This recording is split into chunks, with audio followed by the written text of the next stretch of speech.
Oh, I'm completely soaked. Standing before me, my wife, Emily, was dripping wet. A group of thugs who had spilled beer on her were laughing crudely. One of my brothers is in the mafia, you know. If you're upset, try fighting back. Oh really? Then call this brother of yours over here right now. What?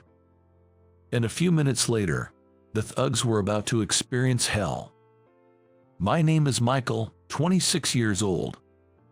This spring, I married the woman I had been dating for a long time, and we've been enjoying a smooth sailing married life. My wife's name is Emily.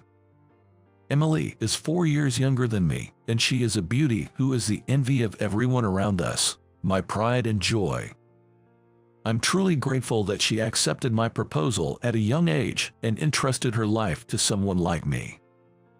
Despite being together every day, I wonder why I never tire of looking at her.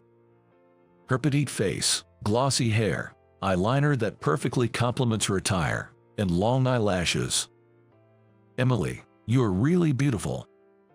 And Emily, in turn, praises me, so we must sound like we're bragging to those around us. Michael, you're really tall and have such a great figure. I'm envious, and you help me out a lot. Thank you always. I'm about 6 feet 3 inches tall. While I'm happy to be praised, I'm somewhat slender for my height, which is a bit of a complex for me. Needless to say, Emily is quite delicate too, but she looks dignified in her everyday clothes and dresses, which I envy. Spending every day laughing and being with my beloved wife is an unparalleled joy. I'm sure there's no greater happiness than this. I respect Emily from the bottom of my heart and am deeply grateful to her. I never want to make Emily suffer because she married me. I'm determined to provide for and protect her. With that resolve, I've been working late every day. But in the end, it's Emily who supports me and makes it all passable. No matter how late I return, she always waits for me, prepares dinner, and greets me with an angelic smile, saying, "You've worked hard today." Just seeing Emily smile every day blows all my fatigue away and makes everything worthwhile. Thank you for today, Emily. It's nothing. I'm just happy you come home safely every day. But you must be tired, right? So you can go to bed first. But you don't like being alone. Well, yes, that's true. Feeling lonely isn't good. Thank you always. While I'm genuinely happy to be welcomed home, I'm also genuinely concerned about Emily's health, always waiting up for me. But for now, let's enjoy the dinner Emily has prepared. Feeling a bit shy, I savored the delicious hamburger steak Emily had made. After dinner, I took a bath she had prepared and laid down on a neatly made bed to sleep. It's easy to slack off, but Emily perfectly manages all the household chores every day, which must be hard. What an amazing wife she is. Thanks to her, I'm able to sleep soundly every night, even when I come home late. Today, like any other day, I woke up refreshed and headed down to the living room on the first floor. The breakfast was already prepared on the table, and even my clothes were set out. Noticing me, Emily greeted me with a fresh smile. "Oh, you're up. Good morning." "Good morning. Thank you for today, but you don't have to do all this every morning. You know, you were up late yesterday, and it's early now. You could sleep in sometimes." "It's fine. I do it because I want to. Come on, hurry up, or you'll be late." Emily, always working hard and sending me off with a smile. I wonder what I can do for Emily, who always supports me. Come to think of it, we haven't dined out together in a long while. I peered into her face and decided to make a suggestion. "How about it, Emily? How about we go on a date this weekend, for old time's sake? It's also a way of saying thanks for everything you do. What do you think?"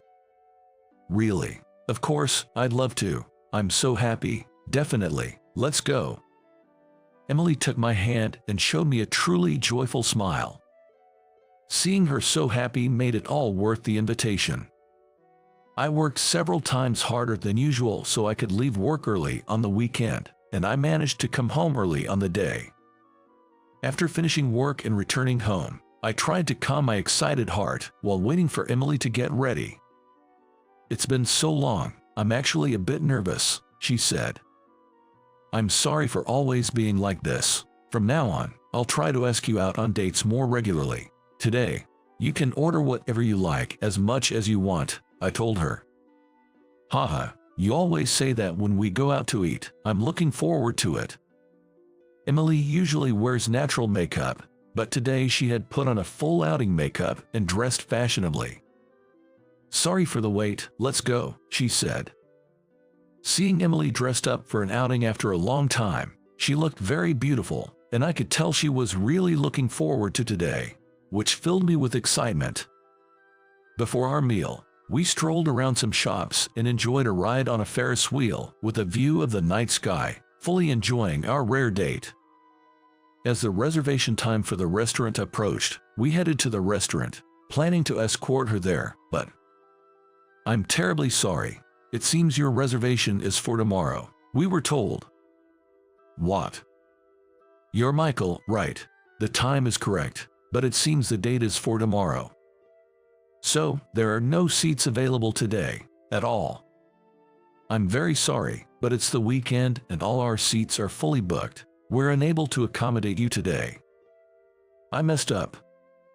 How could I be so foolish? I could feel my face draining of color. Emily had been looking forward to today, even dressing up for it. She had been looking forward to it so much. I hesitantly looked up at Emily, but she reassured me with a calm smile. "Haha, well, these things happen. I'm really sorry. It was supposed to be a special date after such a long time." I let out a heavy sigh. "Don't worry about it. There are plenty of other places. Let's go somewhere else." "Are you sure?" "Of course. We can come here next month or something. You're going to ask me out regularly from now on, right? It's actually nice to have something to look forward to so soon." Emily is just too perfect for me. I've always thought so, but now more than ever. It's a miracle that someone like me can be by her side. "Michael, you're exaggerating. I'm just an ordinary person. Calling it a miracle is too much." "It's true though. I always think it's a miracle that I'm with you." While we were talking like this and walking about 10 minutes from the restaurant we had reserved, we came across a tavern. "Hey, how about this place? It feels nostalgic. We used to come to this tavern often and drink together." It wasn't a fancy place, but we frequented it. As we opened the door, the bustling inside and the savory smell of grilled chicken stimulated our appetite. But at the same time, we could hear the loud voices of customers from outside. "Ha ha ha, that's crazy, man. Hey, another beer here. Hurry up." It seems there was a group that was being particularly loud. Some thugs, what a nuisance. I made sure to protect Emily by keeping her behind me and asked the staff for a seat far away from that group. It's best not to get involved with such people. "Excuse me, could we sit closer to the front?" "Understood. Please follow me to this table." However, as soon as we were seated, the volume of the previously noisy customers increased even further. "Hey, waiter, can't you hear? We need more beer." "Hey, check it out. There's a real beauty over here." This is the worst-case scenario. It seems we've caught their attention. I try not to look their way to avoid further interaction. The waiter, looking flustered, came over to check on us. "I'm sorry, could you wait a little longer?" The staff must be overwhelmed with the number of guests. "We're still looking at the menu, so no rush."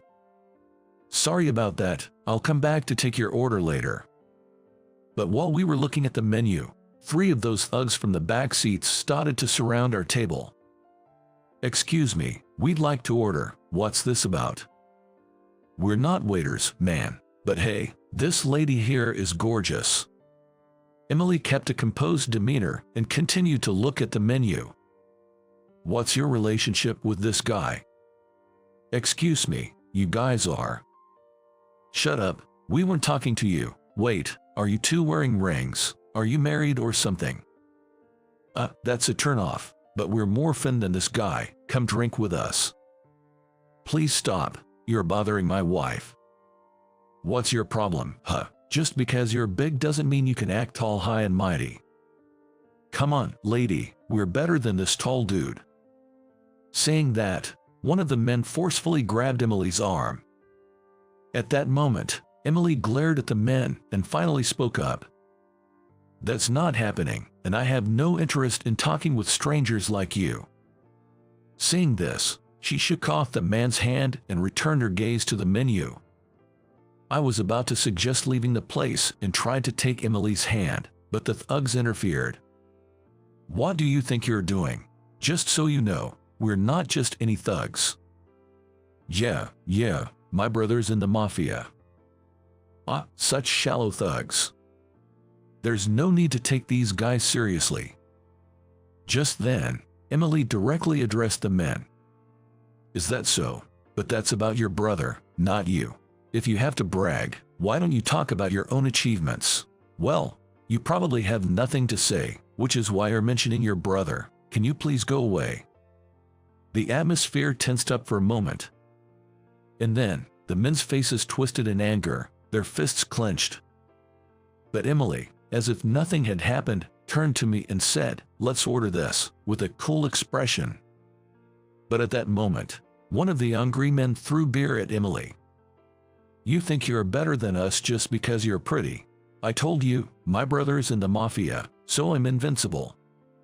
While glaring at Emily and laughing, it was clear he was desperately trying to make a point, having been hit where it hurt. Droplets were falling from Emily's face, but she was smiling.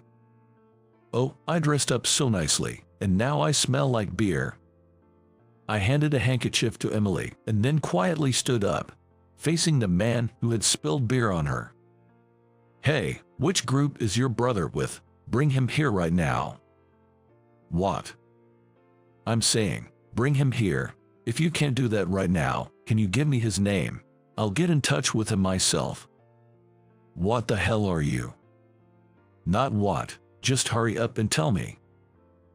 It's Alex. Well, I guess I just need to bring the person himself, right? Enjoy acting tough while you can. There are always those who strut around using someone else's power as their shield. And it's always those types who turn out to be incredibly cowardly, just like these guys. Hey, stop muttering over there. Do you even understand your position? One of the men, probably to prevent us from leaving, continues to provoke us. It's really awful, your attitude. Say whatever you want about me, but you're going to properly compensate for what you did to my wife. What are you even saying? Hey, big guy, better watch your back in the dark. I'm just astounded by the lack of education and let out a sigh. Might as well make a call to a certain man. Hello, yeah, it's me. You probably know what's going on. Yeah, that's the situation. What the hell are you doing on the phone for so long? What's your deal?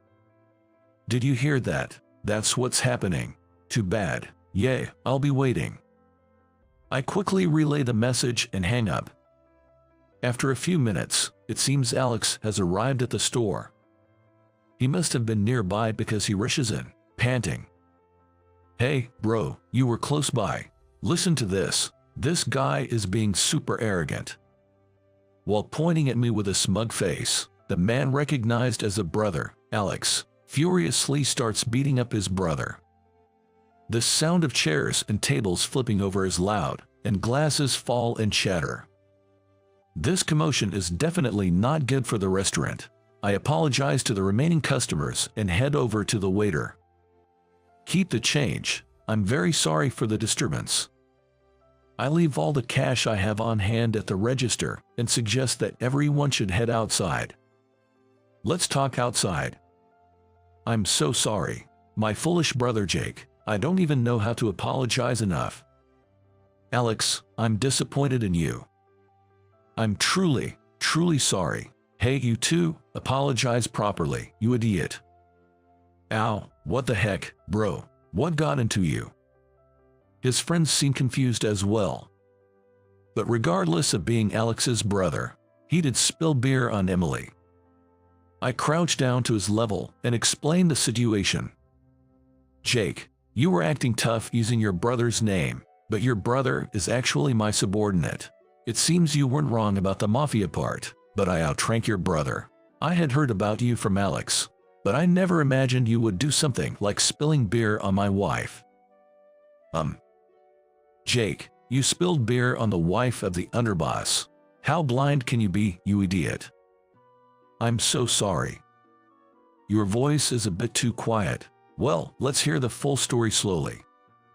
Bro, I'm really sorry. I'll take full responsibility. For now, let's take him and have a talk. The subordinates that Alex must have called come pouring out of a car parked outside. Take these poorly trained thugs to the office. We'll discuss the details in the car. Following my orders, the subordinates efficiently load Alex's brother and his friends into the car. Only Alex's brother, Alex, Emily, and I remain. The other cars have already driven off, and Alex apologizes to me again before getting into his car. Bro, I'm really sorry. I'll definitely take responsibility for this. No, I'm fine, but I want your brother to apologize to my wife directly. I'm sorry, you're right. Hey, apologize properly to the boss's wife. I'm sorry. Then Emily crouches down to the same level as the remorseful brother, and with a Buddha-like smile, she beams at him warmly. Seeing that smile, the brother momentarily relaxes, his expression softening. But when Emily quietly mutters, "Your voice is a bit quiet," his expression immediately turns to one of despair. And then, as if about to collapse, his face goes pale and he starts sobbing, apologizing profusely. I'm really sorry. I'll compensate for the clothes and everything. Well, since I've heard an apology, I guess that's fine. The rest is up to you, Michael. Emily returned to my side with a smile. Alex immediately scolded his brother. I've always told you, when you start a fight, make sure you know who you're up against. It's shameful to stoop to the level of pathetic thugs. Even if you're my brother, if you're going to use my name, do it with some resolve. Don't just casually use it without being able to take responsibility. Bro, what should I do now? He finally seemed to grasp the gravity of his words, but it was too late. Alex seemed determined about his brother's punishment. Alex, are you sure? Coming into this, I've been prepared from the start. I'm truly sorry. It's my fault for not educating him properly. It doesn't really matter to me what they say. But I can't forgive anyone who hurts Emily. Alex dragged his brother into the car, and I watched them leave. The mafia society is complicated, isn't it? Alex looked so conflicted. He's alone too, right? Sorry about that. Yeah, I might have mentioned it before. I remember now. There was a time like this before. My parents were, needless to say, at the top of the mafia. Growing up in a different environment, I think I always felt lonely, even though I had parents. Until college, I studied in the same environment as everyone else, but rumors inevitably spread. Finding a job was difficult once my background was investigated. When I seriously considered my future, I thought taking over the family business wouldn't bother anyone else, so I decided to continue the family legacy. It might be a different kind of loneliness, but I was undoubtedly alone. Being overly cautious around me, hardly making any real friends, and this height of mine inevitably led to being avoided. But then, there was a time when I protected Emily from some thugs causing trouble on my turf. Emily didn't know I was in the mafia and thought I was just someone who happened to help her by chance, and she invited me out for a meal to thank me. There was no need to reveal my identity and scare her. Thinking so, I kept silent, but as I felt safe being with Emily, we were attracted to each other and started dating. but I couldn't easily confess that I was the son of a mafia member. If Emily knew I was in the mafia, she might look at me with fear and drift away. While I was troubled by this thought, one of my subordinates greeted me, and my secret was easily revealed. "What do you mean, bro? Is he a junior or something?" "Emily, I'm sorry I kept quiet. I'm actually the son of a mafia member. I'm also in that world, but I want to keep dating you. Though I might cause you trouble, even if I'm just an apprentice, my parents are real mafia members." "I see. I thought you seemed troubled sometimes, but that's what you were worried about. Actually, I don't have any parents anymore. I'm really alone. Being with you, I sensed you were carrying some loneliness too, so that was the reason." For Emily, who had no parents, having any parents might have seemed enviable. "There will definitely be situations where I cause trouble unrelated to you. So, about us. This situation doesn't matter. Your struggle being the son of a mafia member. No one can solve that. It's something you can't even talk about with anyone, right? There's nothing lonelier than that." Saying so, she shed tears for me and chose to stay by my side, understanding my situation. "There's no trouble that can affect me. I have no ties to anything. My feelings for you won't change no matter what. Even if you try to push me away, I won't leave." From that moment, I swore to truly protect Emily. "It's okay. I will always be by your side, so don't leave me alone, okay?" Even after saying that, I involved Emily in this situation. I felt down inside again. Although she appeared strong, I couldn't figure how she felt inside. Maybe she regrets marrying me. Emily is still young, and if this incident scared her. "Michael, are you worrying again?" "I was just thinking. I got you involved again." "I'm not bothered at all. Rather, did I act properly as your wife?" "Of course, I was even impressed by how resolute you were." "That's because I trust you. I wasn't scared at all. If I behaved properly, then I'm glad." Emily is a strong woman. Seeing her makes my worries seem trivial. I can't thank her enough for trusting me like this and understanding her role as my wife. Despite the trouble caused by his brother, Alex has made his resolution and moved forward, even after the loss of his brother. I must protect everyone at all costs. And I won't leave anyone alone. With that strong vow, I embraced Emily. "What's gotten into you, Michael? All right, our date isn't over yet." "That's right. We hardly had a proper meal. My clothes might have had their fill of beer, but neither you nor I have had a drink. Let's go find another place then. I'll visit the office later to sort things out."